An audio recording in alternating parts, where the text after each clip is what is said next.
Hello, everybody. Welcome to today's webinar with the Appraisal Institute. We're here with Rehkemper and Len Inokuma. Sorry, Len. Welcome, everybody. This is your Hamby webinar. We're so excited to have you here today. We've also got Educational Director Angel Berger. We'll give it a couple more minutes while we wait for people to join. So Ron, tell us, when you are not going around the island appraising, what are you doing for fun? Actually, I take karate. I'm a second-degree black belt, and I'm actually training at the Kauiki village, which is a transitional village in Sand Island.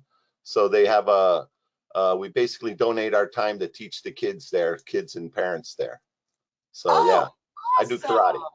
Wow, second-degree black belt. That is super impressive. So how often are you practicing? We train twice a week. Okay, awesome. How many kids in a class? Is it just kids or is it adults too? We got adults too, but we run about 40 kids, and we have a tournament coming up this weekend. Wow, and are the tournaments here in Hawaii or do you fly away? Yeah, it's going to be at the Radford High School. Okay, cool. So some of them, it's going to be their first tournament. It's going to be a Karate Kid battle. Yes. So awesome. Thanks for sharing that, Ron. What about you, Len? What do you do for fun? Well, I don't know about fun. Everything's about my kids. So what I do is I coach baseball, football, all year long. Year round.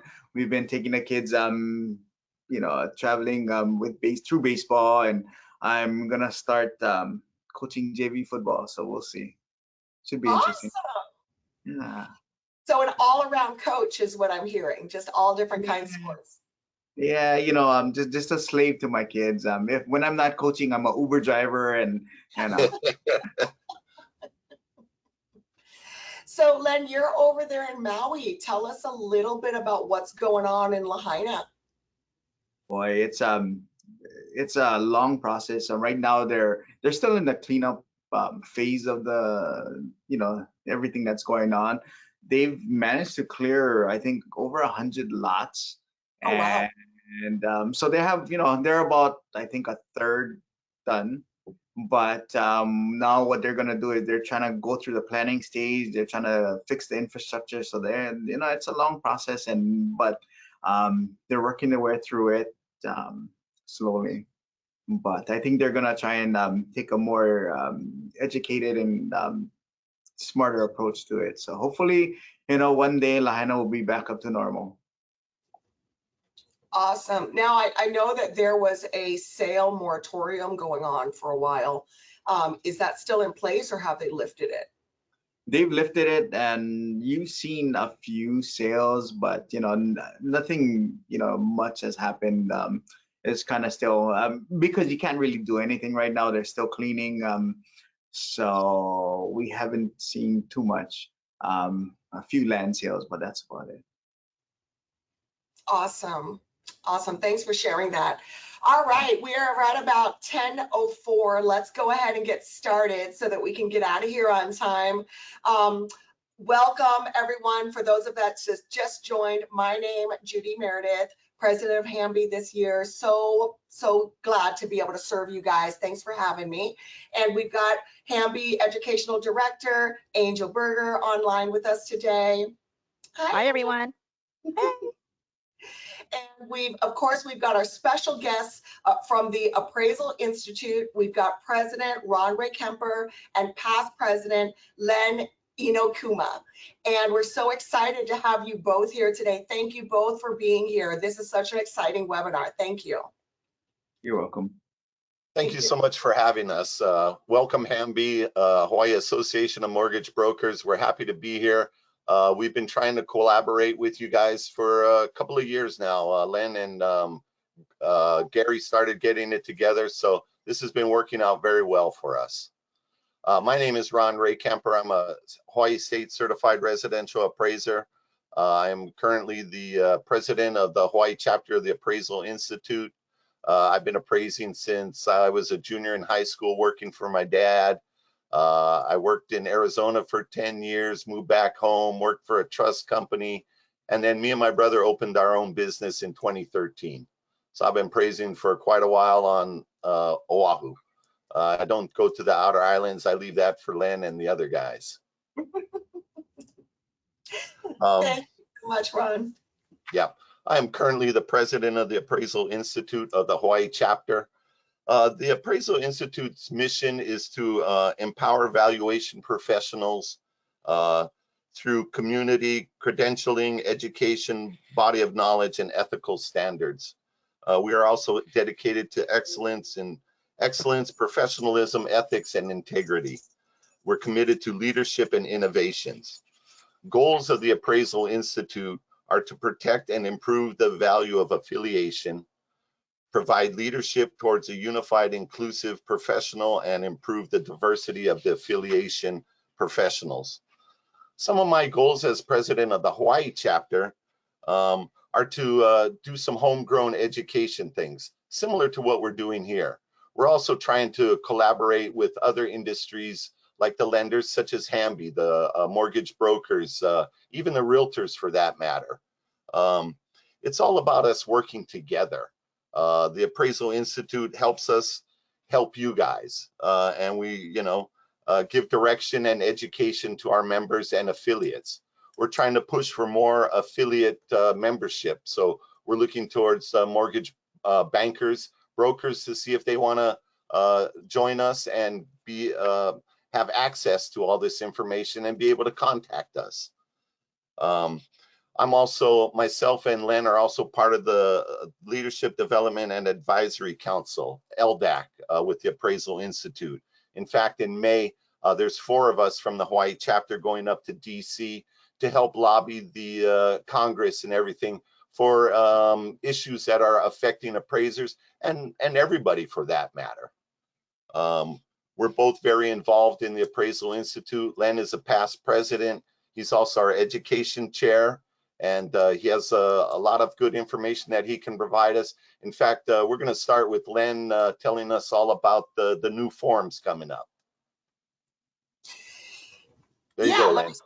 Let me switch over your slide, Len, and go for it. New appraisal forms. Okay, thank you. I'll just start off with a little bit about myself. I've been appraising for about 26 years. I'm with ACM Consultants, and we're based out of Maui. I had the pleasure of being the Appraisal Institute president 2 years ago, coming out of COVID. So lots of changes are happening. Then, of course, with Maui, with the fires, there's been just constant change. And we've seen a lot of things in the industry. And I figured, well, with all these changes, we have to change too. And so that's why I reached out to Gary, and we wanted to get this started. We noticed that, there's a lot of miscommunication going on between the mortgage profession, the appraisers, and the realtors. And a lot of times, one hand doesn't know what the other hand's doing or why. And so we were hoping that this would kind of bridge the gap. And so although there's probably hundreds of topics, we kind of chose this one to start off with. It's something that I've been hearing about for over 2 years.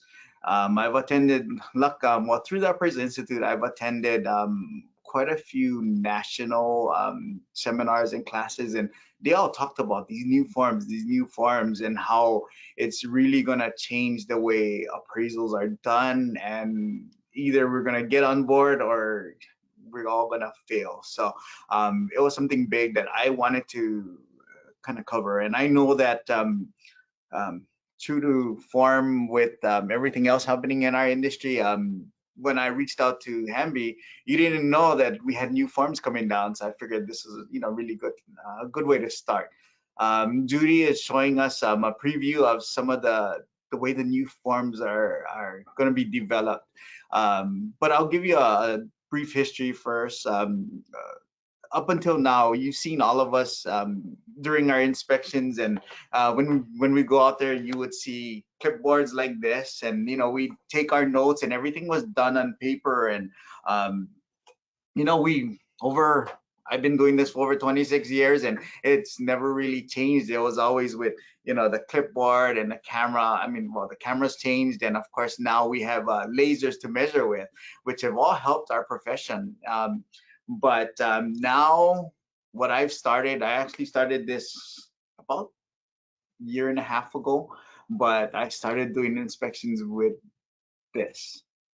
So now I'll go out with my iPad and a disto. Sometimes when I want to just, when I'm feeling lazy or I want to just do a quick inspection, I'll take my clipboard and, do it the old fashioned way.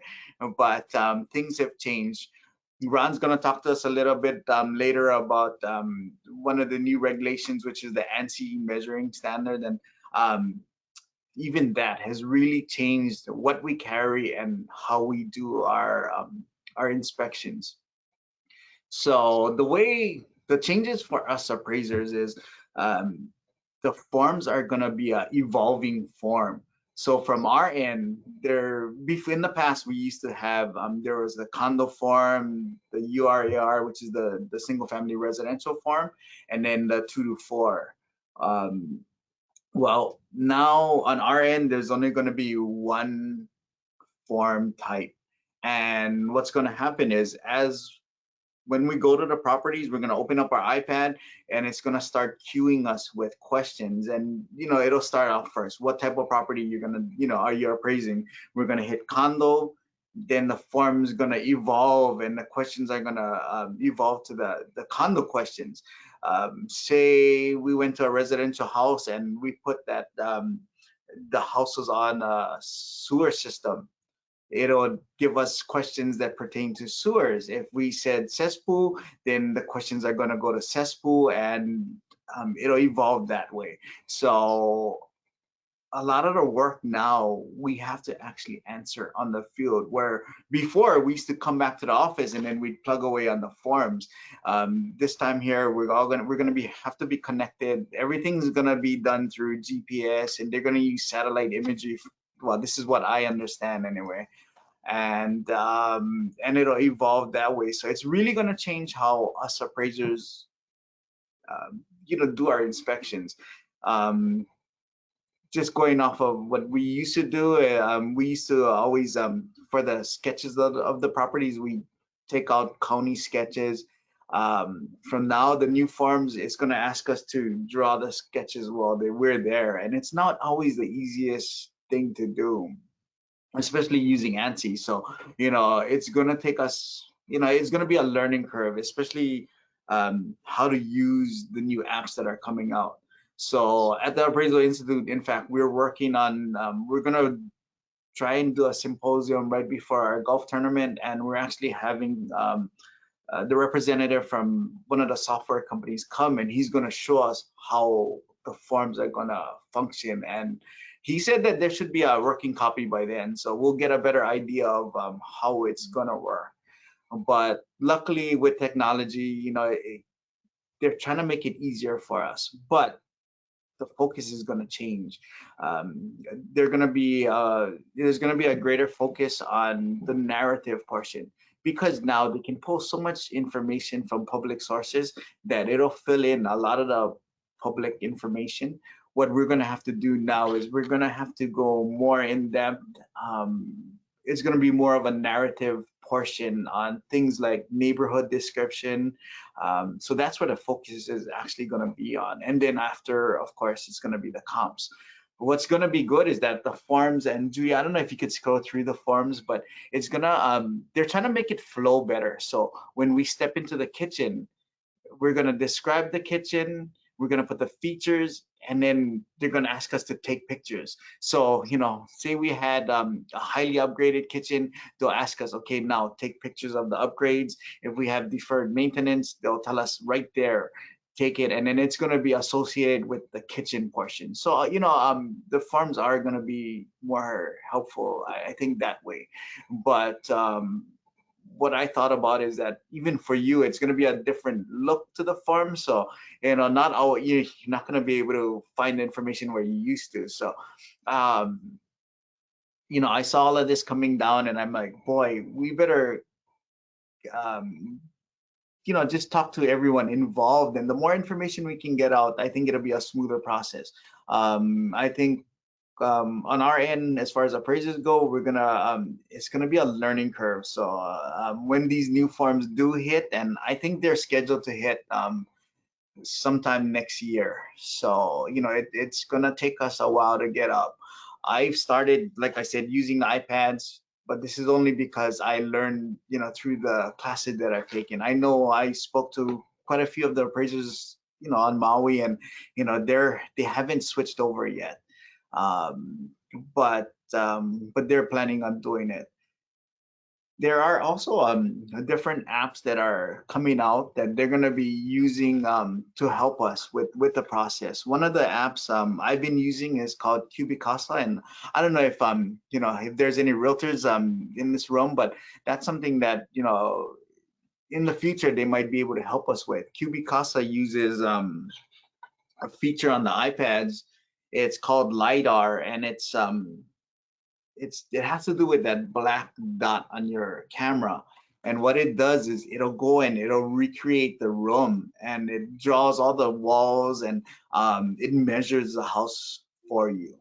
So it's one feature, because I don't know if you've ever done it, but to try and sit in a home and try to draw the home is not always the easiest thing to do. So these different apps are going to help us. So we're going to have to use that. They're also telling us to get used to using things like ChatGPT, which is a really good one, but of course you got to check your data. But there are things that are coming out to help us. There's different software companies that are trying to develop ways of helping us write some of the narrative portions.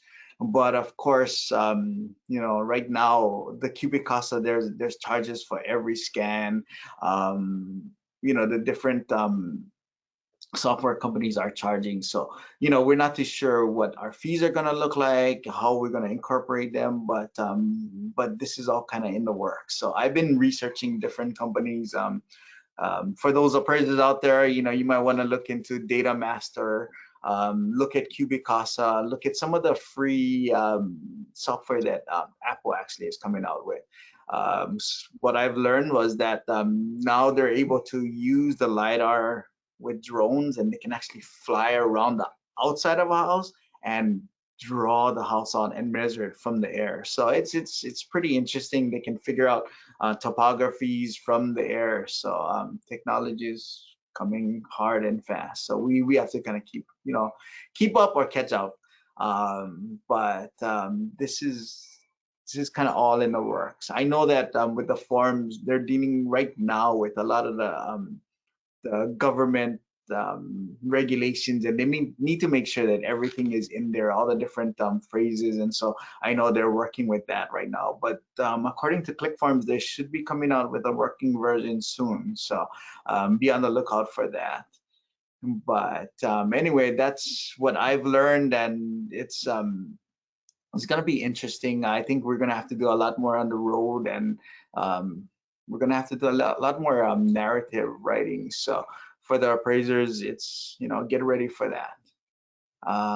But the information is still pretty sketchy, and we don't have too much. I think they're waiting to come out with some classes and more later. But I just wanted to give everyone a heads up and a preview of what it's going to look like. As we flow through the forms, we notice, at least on the lending side, one of the things that I noticed right away is it looks, the format itself is a lot like how our loan estimate and closing disclosure is set up, especially with these banners, with the formatting, the headers, the footers. And from what I'm hearing you say, instead of what it used to be, whereas from a lending standpoint, we would be working with the AMC in order to schedule an inspection. The appraiser shows up, inspects the home, takes their notes, takes their photos, goes back to the office, and then finishes the report.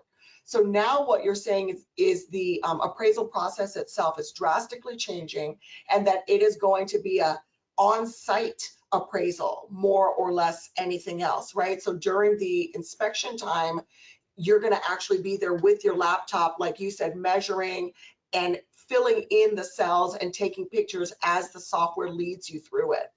Right. I think the comparable portion, and I'm not sure how that's going to work, but I think that's still going to be done more at the office. You know, the finishing up of our written addendas, that's going to still be done in the office, but a lot of the data collection is going to be done on site. And this kind of I don't know if you've heard about bifurcated appraisals, but this is where one appraiser will do the inspection and another appraiser will do the valuation. And I think this kind of feeds into that. And what I've taken from it is that the Appraisal Institute is looking at that as one of the solutions to get away from this bias issue. So I think the forms kind of play into that, and I think they're trying to see which way to go. So that's why they're developing, you know, the forms this way. As far as the look, I agree. I think they're trying to make it standardized, so you know it looks like, you know, your loan applications. Make it easier for you to read, I guess. So what do you think that's going to do to the timeline of the appraisals? And then let's just kind of give the audience a you know, a place to start from. So how many, when you have a typical day as an appraiser, how many days, how many appointments, inspection appointments do you generally take in one day? So, you know, it all depends. You know, when we do inspections, there's things like driving times that are involved. There's the complexity of the properties.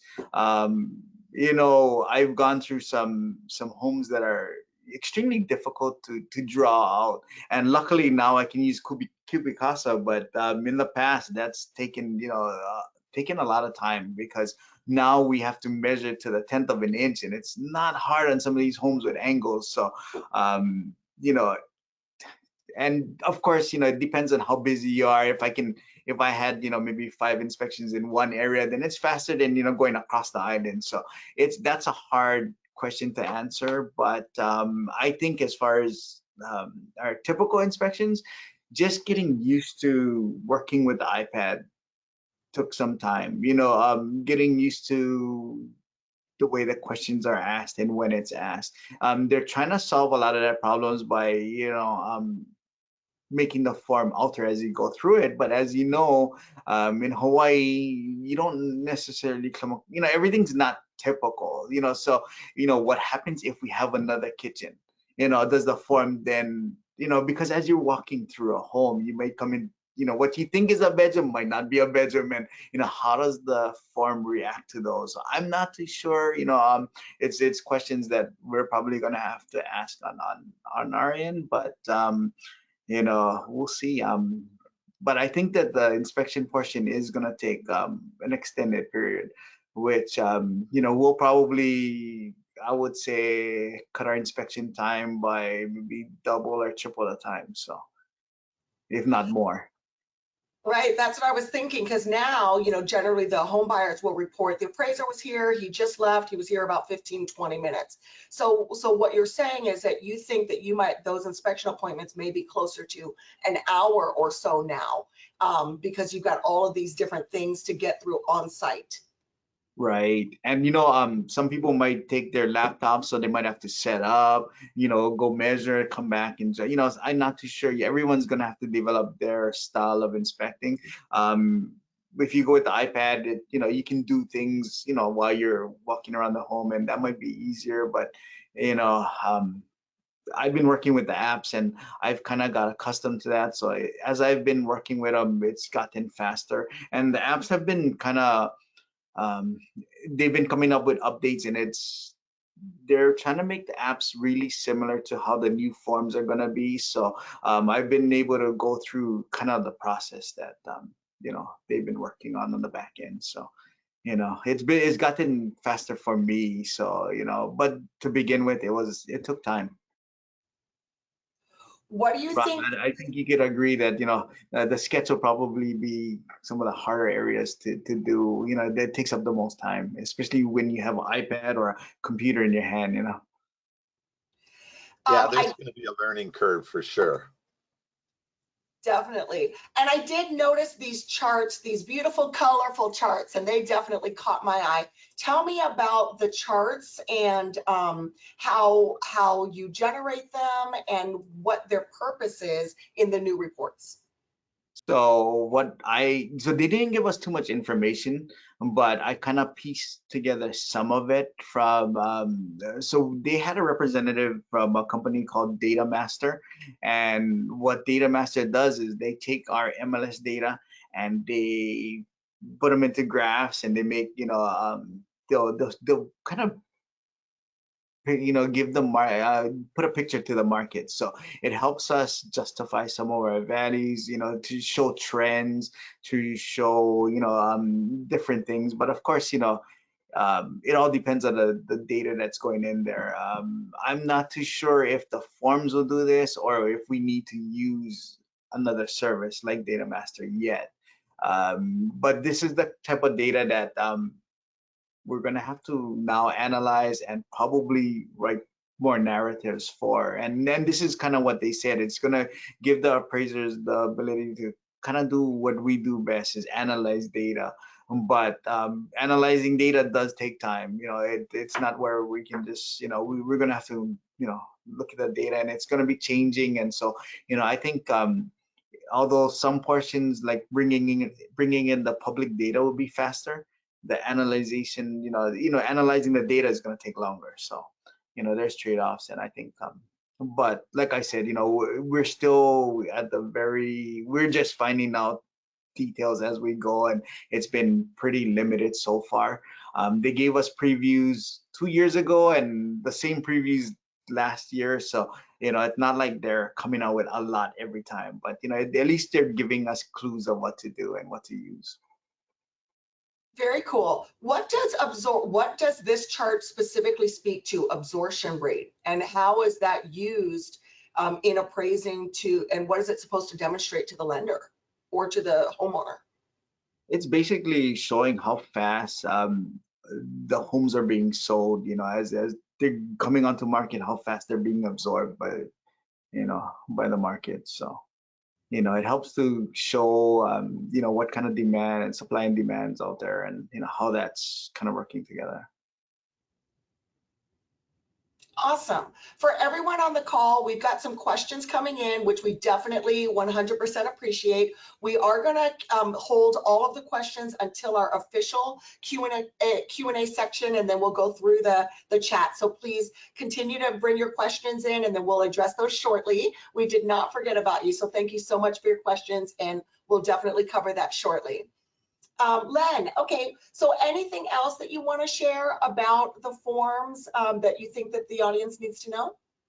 No, we're the only thing I can share is that we're working on bringing some representatives down to show us how the farms are going to work, and they'll probably, by that point, by the time our golf tournament in October comes up, they said they're going to have a working version, and they'll probably be able to cover the majority of it. So, and they're going to show us how you can use the tools. So, I'm going to be working with them to see, what we can put on, and we just want to bring out as much information. We're going to try and make it open to anyone who wants to come to it. So, be on the lookout for that. But it's still in the infancy kind of planning process. So, we'll give you more information as we get it. But I think Ron wanted to also cover a few things that, like ANSI, that will kind of touch on the form. So they're all integrated. So, you might want to head it over to Ron, and then I can answer questions after that too. Okay, perfect. So let me switch out the slide. Yeah, one of the newer things that has happened in the appraisal industry is the American National Standards Institute for Measuring, Calculating Gross Living Area. It actually came into effect April 1st, 2022. We didn't see it coming. They kind of sprung it on us, and it's a way of measuring and calculating the living area. The biggest change is going to be anything that is even partially below grade is considered a basement, and you take it out of the gross living area. Now, It's going to be on a different line, but if it's finished the same as the rest of it, it'll be valued the same. The only thing that's going to look different is you're going to have more adjustments, and your living area is going to, you know, oh, I've got 3,000 square feet of living area, but it's only showing 1,000 here. What's going on? Well, that's because part of it was below grade and it's in a separate a line. How is that going to be impacted in the new forms? We're not sure yet, but they're going to be breaking it out. It's a way of measuring the property also that's kind of more exact. They want us to measure to 1/10 of an inch now. So it's taking more time. We measure to 1/10 of an inch, but we're also allowed to round. It shouldn't have that huge of an impact. It's just how the form is going to look and how your gross adjustments and net adjustments are looking. The underwriters are the ones that are going to be dealing with it. A lot of the appraisers are up onto it now, and they're measuring to those standards. Some of the things that are impacted, like I said, we got to measure to the 1/10 of an inch now. Living area that's not, you have to have at least 5 feet of clearance for it to be considered living area. There's a lot of different standards as to what is living area and what isn't. It's only for single family homes. Condos are measured from the interior because you don't own the exterior walls. 2 to 4 families are different. You're measuring from the exterior, and those are different. The only ones that are changing are your single family homes. One of the problems that we're running into is that MLS doesn't use ANSI standards, right? The living area, whether it's basement or not, they're not breaking it out. The tax office, we're not sure what the tax office is really doing, whether they're measuring to ANSI standards, what's a basement, what's not a basement. It's sometimes very difficult to tell, especially with some of the older properties and some of that information that, you know, they used to take them from the field books that were hand-written, hand-drawn, and then they converted them to digital back in, I think, the late 80s and 90s. And so a lot of that information was maybe not as good as it had been. So that's one of the newest things that has come up that all the appraisers are dealing with is the ANSI standards. Should it really impact value? No, because you're going to value it the same. It's just how you're putting it on the form. And like Glenn says, it's going to start tying into the new forms, how we measure, how we appraise, how we do our inspections. I think most of the appraisers are on top of it. We had a bunch of classes, and we're always reviewing and making sure that we're doing it correct. We get a lot of input from the lenders and from Fannie Mae, etc. Some of the other big concerns that everybody is dealing with right now is bias. You know, are the appraisers changing the value because of things like racial, religion, gender? It's the big buzzword right now. There's a few well-documented cases, or well-publicized cases, I should say, that somebody got an appraisal. It was really low. They came in, took all the pictures of the family, etc., out, and then all of a sudden, magically, it came up super high. You know, and they're saying it's because the appraiser was biased. I don't know if it's so much that. It's probably more incompetence. Maybe the first appraiser did a good job, the second appraiser didn't do a good job. Each case is very individualized, and you really need to look deep into those to see what is actually generating those differences in value. You know, us in Hawaii, we don't run into that very much. We're so diverse throughout our state that I don't think there's ever been a case of bias ever documented. We have taken courses from some experts in the liability and things, and they said there's none in Hawaii that anybody can think of. So we're fortunate there, but it's just another thing that we've got to be aware of and careful. Things like the words we use in our report, right? We can't call it a master bedroom anymore. Not that that had anything to do with race or anything. You know, I've even heard that you can't call it a living room because what if they're not living, or a family room? It's just things like that, just another thing that the appraisers are got to be on top of and be aware of. things that we're including in our report, the words, there's just a lot of key words that are popping up now that we can't use because it makes us seem like we're biased. All the appraisers I know, they're trying to get the job done the best they can. And a lot of times, if you're trying to manipulate the value, you're working too hard. And I don't think most appraisers are going to go out of their way to work hard to make the value come in low. We'll probably try to do the opposite and work harder to make it come in higher to meet the sale price. But once again, we do not set the values. The market sets the value. We're interpreting the data from the market to come up with the value. We're not the gurus that say this is the value. We're taking the data, the market data, interpreting it, and coming up with the value based on that. What do you think, Len? Is that pretty accurate? Yeah, we're always dealing with different issues. Like you said, ANSI kind of just standardizes how we measure and what we include as living area and what we don't. It kind of gives us standards to go by. When we look at finishes, it has to be finished to a certain degree to be called living area and things like that. And I think they're just trying to standardize appraisers, throughout the country because everyone used to just kind of do it the way they're taught, and it wasn't always the same in every case, and they're just trying to standardize everything. I think with the forms, with us measuring, with everything. But these issues, a lot of the issues are, it constantly changes. Everything that happens in our world now, it affects us differently, and so I think the better we can kind of collaborate, and if we're on the same page, it's going to help everyone out. So I think the more we can stay connected that way, the better. As we're talking, I just saw an email come across about how insurance is going to affect properties, and if anyone's interested, the Appraisal Institute is having a class on property insurance responses to natural disasters and what it's going to mean to appraisers. And so I think these are the areas that if we can, kind of talk about it, at least each side is aware of what's happening and what each side is facing. And to me, that's half the battle, because a lot of times, it'll go through the process and there'll be a fire at the end, but they don't know why, or and that just kind of leads to it helps everyone in the long run if we can all understand what each side is going through.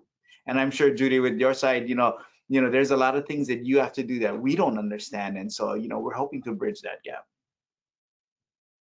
Yeah, that's one of the things with our collaboration, right? Is we want to hear what you guys are dealing with so that we can help make our reports smoother for everybody. Everybody wants them quicker, faster, and cheaper, but we need to work together to achieve those things.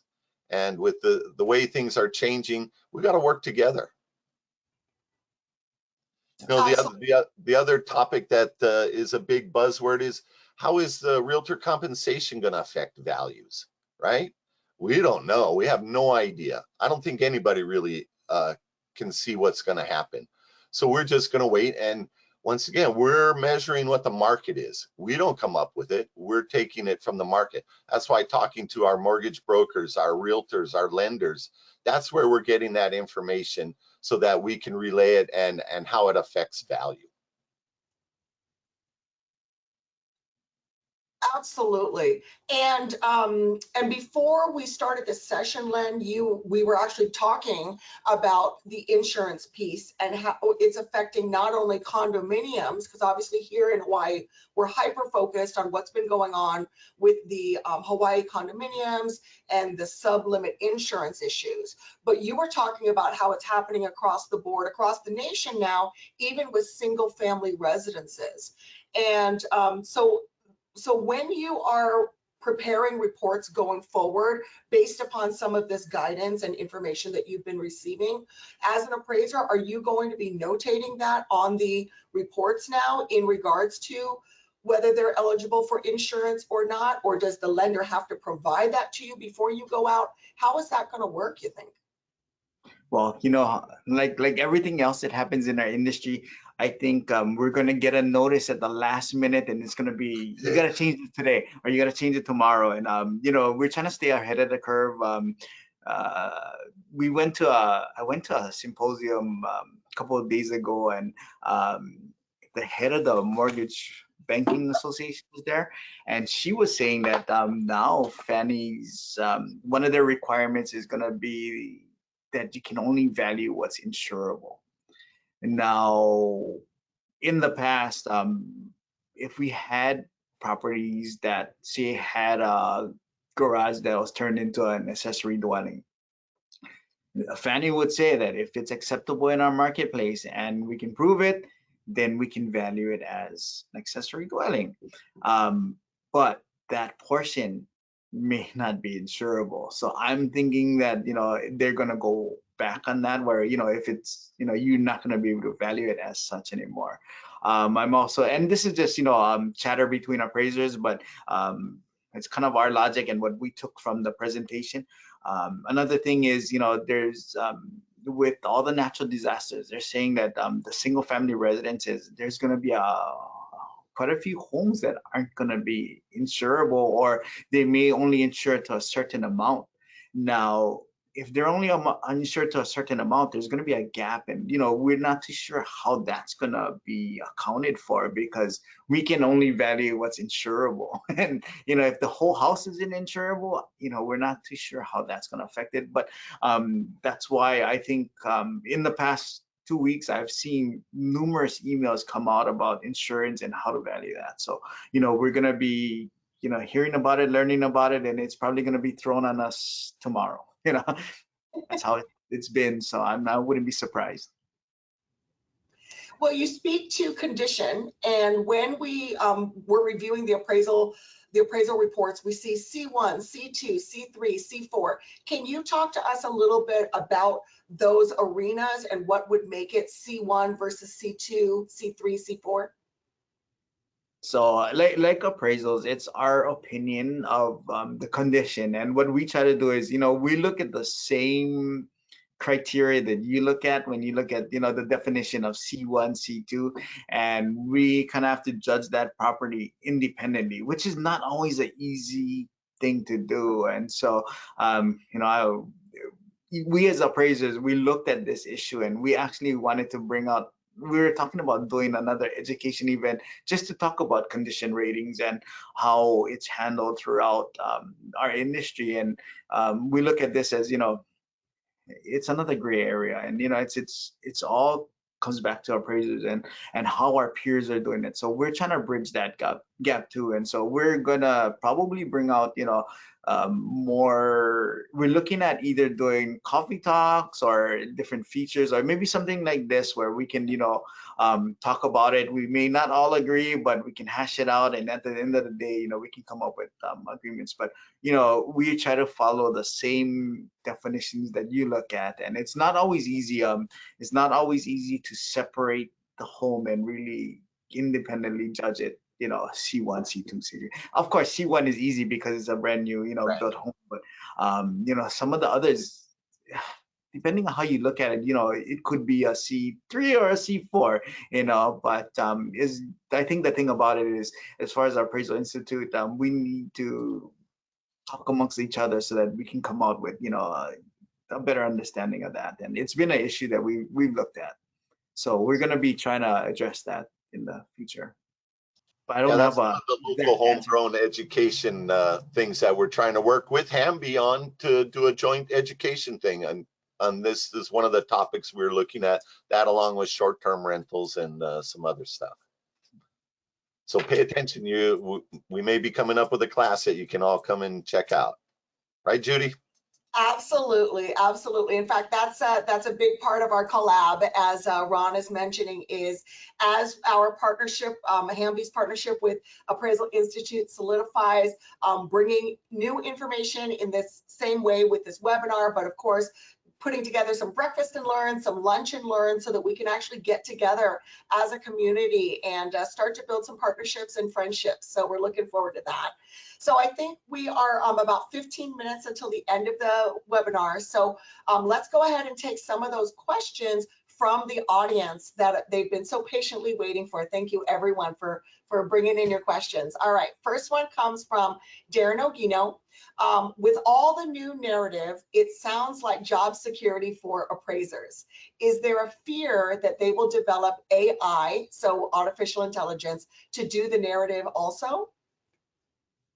You know, AI is always, I think it's a threat to every profession, honestly. You know, it's the only part I see and what I've learned from talking to a lot of the chief appraisers in the mainland is that, you know, AI is really good, really powerful, but they pull data from the internet, and not everything from the internet is true.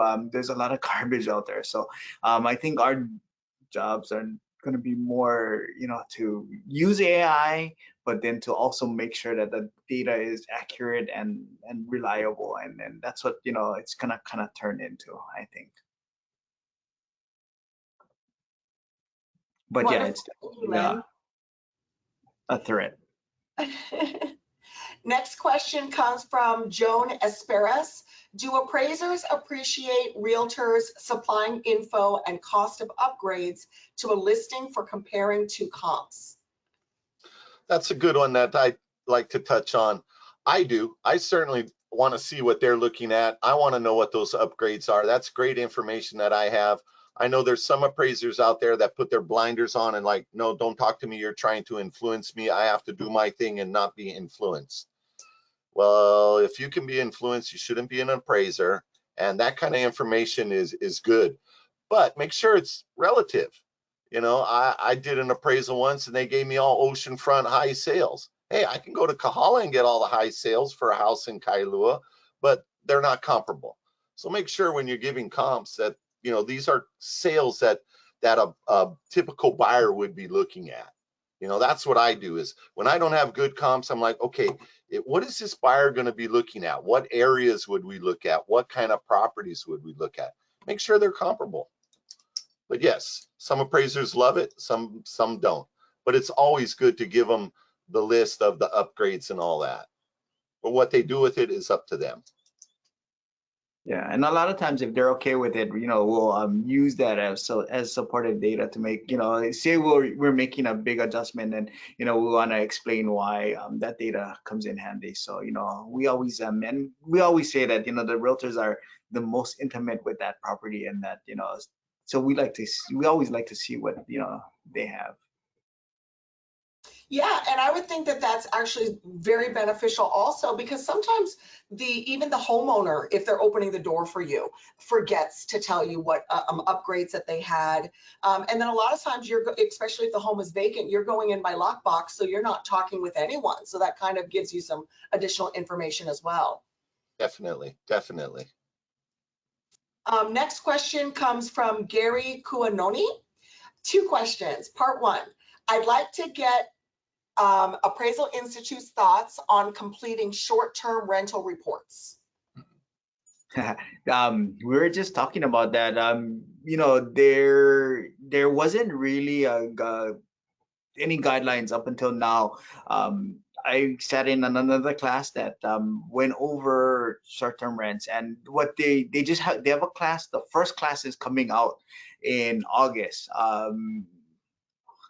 Poor me, I'm gonna have to fly to Vegas to take the class, but I think I'm gonna take the class. And as far as the Appraisal Institute goes, you know, if we're thinking about bringing that class in, of course, you know, it's another class, and you know, there's, you know, we just have to work it out. We do have a pretty full schedule for this year, but you know, if we can, we're gonna bring it in. If it's something that you really want right away, you know, talk to me, you know, give me a call, and maybe we can work something out. But a lot of times, you know, costs come into play, locations, the professors. It's a new class, so they're, you know, I'm sure they're going to be pretty busy trying to get out to, you know, other locations, but we can look into that. And it's something that, you know, is on AI's radar, and we're going to try and bring some education down.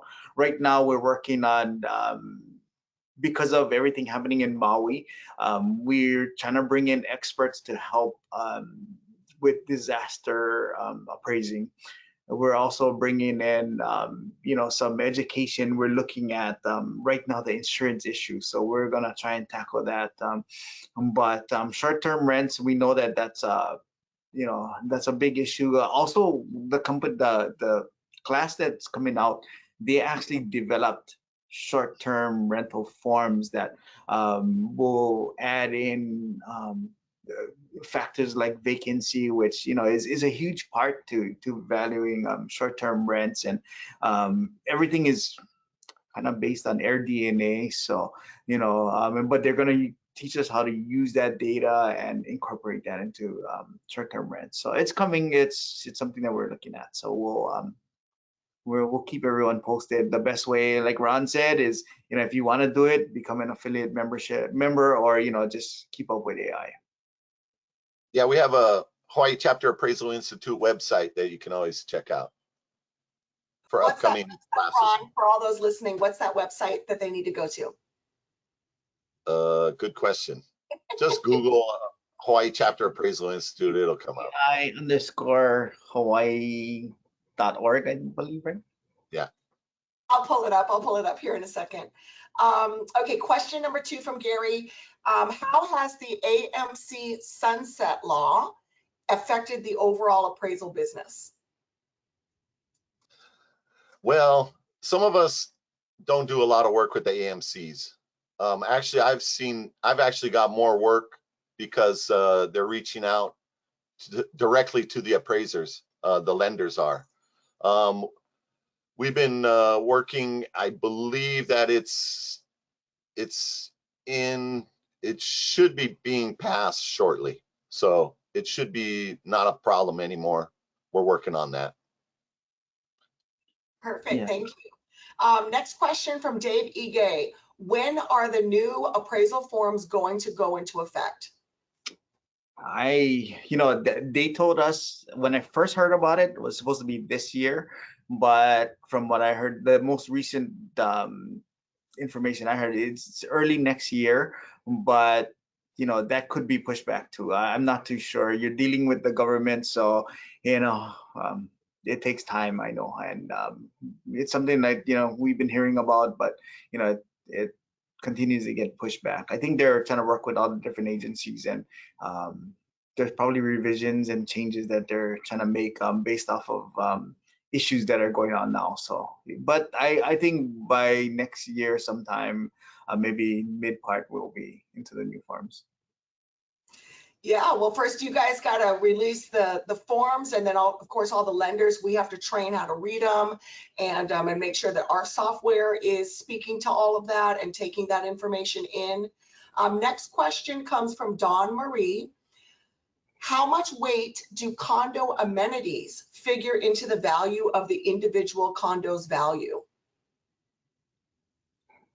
So that's one that we always in the Appraisal Institute, it always it depends. It depends on what amenities the other comparables have too. If they have similar amenities, I know that a lot of people want us to be exact, but there's no that's a very hard thing to determine. We try to do there's different techniques that we can use, and one of the best is what we call match pairs, and it kind of tries to determine if you have 2 similar properties, then you can kind of find out, okay, how much did one sell over the other one. And sometimes you see, because sometimes you have properties with a lot of huge amenities, and it will sell for their premium, but if they're similar, then you may not see a difference, and nothing that you can that you're able to determine. So that's a tough one. That's why we try to keep the comps in the same project or in a project that has similar amenities. It's a tough one. Definitely. Now, as far as an area radius, I know that there's sometimes some chitter about how far in distance you may go from the subject property. So can you kind of just give us some basic appraising standards as far as, distance from subject property, age of comps that you're always looking at, things like that? To tell you the truth, that comes from your side. As far as appraisals go, we don't restrict ourselves as far as radius or length of time. It's more a lender requirement and issue. Yeah, a lot of lenders want the sales within, a week of the date and, 2 blocks away and, no differences. Well, they want them within a mile, they want them within 6 months, but it depends on the market.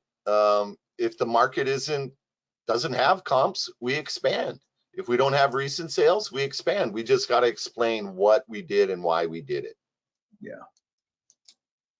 Awesome, thank you. Next question from Don. If there is only one recent 6-month comp in a condo building, will an appraiser go back further than the 6 months or move to other nearby buildings? Once again, it depends on the project and what you have. Our market has been relatively stable. In certain areas, if it's relatively stable, you can go back and explain, okay, well, we didn't have any recent sales. Market's been relatively stable. This is a relevant sale. So you can go back a year. I mean, after a year, yeah, it might be a little difficult to explain, or you might use it as a fourth or fifth comp. Yeah, there's different ways we can use data as long as we can explain why we're using the data and how we're using it. So, the world's not perfect, and sometimes you do have these really unique properties, and you have to kind of think outside of the box as long as you have a methodology and you can explain it. So. Thank you. Next question comes from Francine Felix. With more details being required per spaces, will there be more grade levels to compare, for instance, one kitchen's improvements or remodel over a comparables kitchen that has to be remodeled, but perhaps not to the same degree? That's another tough one. That's where we got to get our information from the agents. We got to get our information from the MLS. That's why I'm on the phone calling all the agents, asking them these questions. Is a 10-year-old remodel the same as one that would just happen? No. To what extent? That's the information that we're looking for to get either from the owner, the borrowers, the realtors. That's where we're doing our research, and we're on the phone trying to get that information and how it impacts value. I was going to say, and that's where those lists of upgrades and repairs come in that are so valuable. And not always. I mean, sometimes there's a misconception where the cost of something is associated directly with value. I've gone to homes where they'll tell me that they got this custom built, say, door that they paid just outrageous amounts of money because they cut down the last sandalwood tree or whatever it is, and it could be the ugliest door, but they paid millions for it. And how does that affect value? And we have to determine how does the regular market, and what if most of the buyers don't want that door, but then that would be more owner preference. So sometimes that's cases where the cost doesn't exactly equate to value. Sometimes it may actually detract from value, because I've gone into homes where they overdid it, or it's just one particular taste, and it may not appeal to the rest of the market. So it's always hard. Another thing that I've seen lately is renovated houses. We've seen where they buy them for $1 million, put a couple hundred into it, and then it sells for $1.5 million or more. So sometimes those renovations can be worth more than the cost. Right. It's just all how the market interprets it. Once again, that's where we're getting our information. Not Ron says this is what it is. It's what the market tells us. Thank you. Next question comes from Francine Felix. Does multiple offers and fewer days on the market compared to comps in the area add any merit to the value of the subject property? Yeah, we're supposed to analyze any listings, sale contracts, or anything. And that's one thing that I include. If there were several offers and they're above the list price, That's showing a strong demand, and that'll help us gauge, an appraisal should be a range of value. I'm not perfect. Mom always told me I'm not perfect. And certainly the residential real estate market is not perfect. It should be a range of values. Now, where do we put it in that range of value? Hey, if I've got multiple offers, it's sold in one day, I'm probably going to be towards the higher end of that range as opposed to the lower end. There's a lot of things that affect that, of course, but that's one of the ways we deal with that. And it's just about explaining that to the lender so that they can feel comfortable with where we come in at that value. Right. Would you say, Len? That's about right? Yes, I agree. So the next question comes from Melanie Menken, and I think we actually already answered this one about that depending upon the appraiser, that you are open to the agent supplying listings or additional information. But this question is specifically into timing. So if you are to get that information from the agent, when do you prefer it? On site, them meeting you on site, emailing it over, what do you prefer? I prefer to get it when I'm there, but Okay. email it to me. Usually before we go out is better, or while we're there is better. The worst thing we want to do is, oh, you got a great comp that somehow we missed, and then we got to go back out and take those pictures. The information is good to have when we're going out to the property so that we don't have to make another trip. Absolutely, thank you. Next question comes from Dawn Marie. Is there any distinction of value for an ADU for its benefit of rental revenue? Or do appraisers simply value the interior square footage as they would any other dwelling?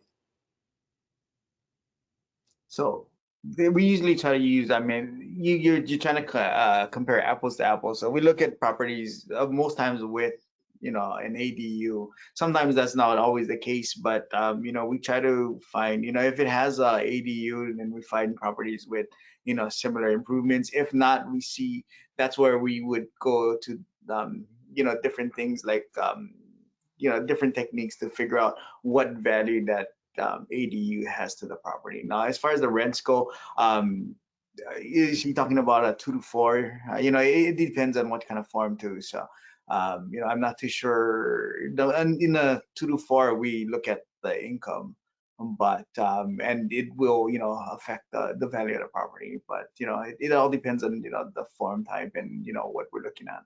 But typically, as far as the sales comparison, we're looking at comps with ADUs also.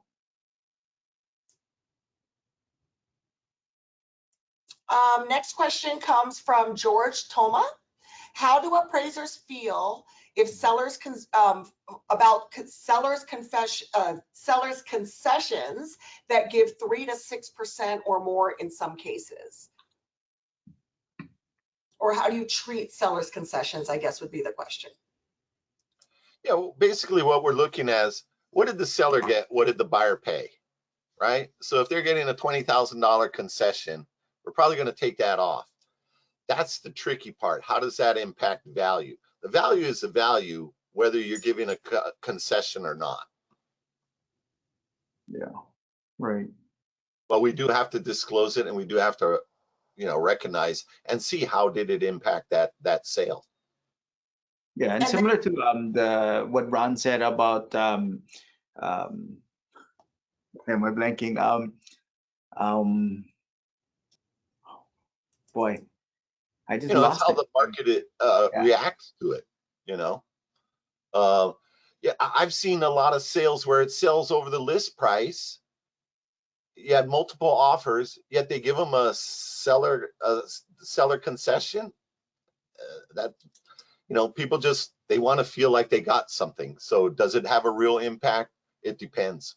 Yeah, I think it all goes back to how would the market react to that. So we have to kind of determine that too. If they're, of course, if they need the concession to entice, a buyer, then like Ron said, appraising is, it's not just a solid number. A lot of times it's a range.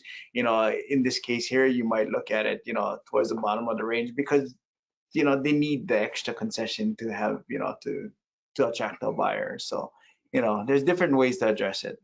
but we try to adjust it. We look at it and we do take that into consideration. And then That's one of the first questions I ask realtors when I call them to confirm the sale. Were there any concessions? Because it's not always in the MLS. And like I said, even though it's sold above list price with multiple offers, sometimes there are concessions. And then when you take into consideration the concessions, is the net price of the home then changing? Because let's say it was sold at $1 million with a $50,000 concession. Does that technically make it a $950 sale in your eyes, or how does that work? Like I said, the value is the value. What you do to make it close, that's what we have to analyze. Was it really a $950,000 property? Or was it $1 million property that they just happened to, okay, we wanted to make this thing close, so we gave it. That's where we're doing that research and trying to find out how did that impact the sale? Right. We've got a couple final questions here. So as a realtor, how do we deal with an appraiser that is known to always send a tidewater appraisal or low appraisal, or an appraisal that maybe the company or the community is not excited about their appraising style? And this comes from Jesus Ramos. What do you think, Len? That's a tough one. The only thing they can do is, maybe they can take the concerns and, contact the DCC at that point. But, I'm not, that's, Ron, you might have more insight. You sit on that committee, right? Yeah, it's more about talking with your lender, and talking with the appraiser. I mean, I don't know how to get around that one. That's a tough one. Well, not all appraisers are created equal, but we should all be doing the same thing. And then too, that's why Ron and I, that's why we took the path that we chose. We are both designated members with the Appraisal Institute, and to earn that, we have to, we go through, additional education, and we comply to higher standards. So, unfortunately, right now, the SRA designation isn't really that. That stress is not stressed as much as, but we're trying to change that. We try to, distinguish ourselves that way, and that's what the AI is for. So I guess that would be the next question is, does AI Institute have a like a grievance department or something like that, where you do take calls or concerns from people in the community or agents or lenders? Mostly that's going to go through your state or your city and county. The DCPA would be the one that you would go to for this situation. Okay. For everyone on the call, I'm so sorry, Len. For everyone on the call, I know we've run over. We've got a couple more questions, so please, if you're up for it, stay on for a couple more minutes. Otherwise, if you need to click off, go for it. Make sure you're going to hamby.org to check out any additional events coming up. But we will stay on a few more minutes, as it looks like we've got people still very interested in Ron and Len and what they have to say. So go ahead, Len. I cut you off. I'm so sorry. Well, I was just saying, if there's any issues with Appraisal Institute members, you can always reach out to our board, and we can see what we can do. But a lot of times, there may be resources with AI National that we can check into. So. Next question comes from Abigail Johnson. What is the value for a secured parking stall? If an appraiser is looking at a unit with 2 parking stalls versus a 1 parking stall, how do you adjust for the value? There are actually market sales of parking stalls throughout Honolulu. And so we'll base it on the most similar, just like comps. You take similar sales from a project and see how that affects value. It also depends on if it can be sold to anybody outside of the building, or it has to be somebody in the project.